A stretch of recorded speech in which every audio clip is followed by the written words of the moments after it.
কেইদিনমানৰ পৰা আমাৰ ঘৰখনত এন্দুৰ নিগনিৰ ইমান বাহ হৈছে মানে ৰাতি শুব নিদিয়ে বস্তু এটা ভালকৈ থ'ব নিদিয়ে খাই পেলাই আৰু সেইবিলাক খালেতো জানেই যে নিগনি এন্দুৰে মুখ দিয়া বস্তুত প্লেগ বেমাৰ হয় আৰু ছেকেণ্ডতে ৰাতি শুব নোৱাৰি কচ সেইবাবে মই এটা ৰেমেডি ব্যৱহাৰ কৰিলোঁ ব্যৱহাৰ কৰাৰ পিছত এতিয়াতো মই বহুতখিনি আৰাম পাই গৈছোঁ সেইবাবে মইতো উপকৃত হ'লোঁ মই জানো আপোনালোকক নোকোৱাকৈ থাকিব পাৰোঁ তেন্তে শুনকচোন বাৰু কি কৰিনো মই এই এন্দুৰ নিগনিৰ পৰা অকণমান হ'লেও আৰাম পাইছোঁ এটা কাম কৰিব সকলোৱেতো চিনি পায়েই 1 কাপ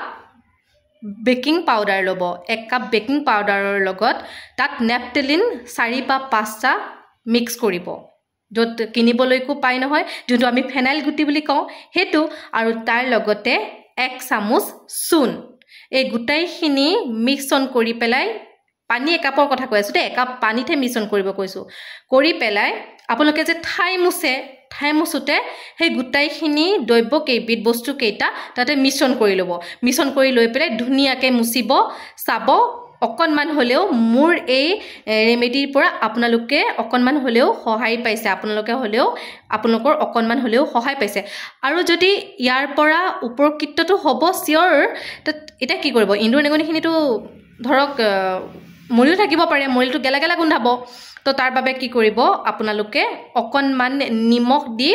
অকণমান গুড় ল'ব গুড় আৰু গুড়ৰ পৰিমাণটো অকণমান বেছি কৰি ল'ব তাতে অকণমান নিমখ দি পেলাই বল বনাই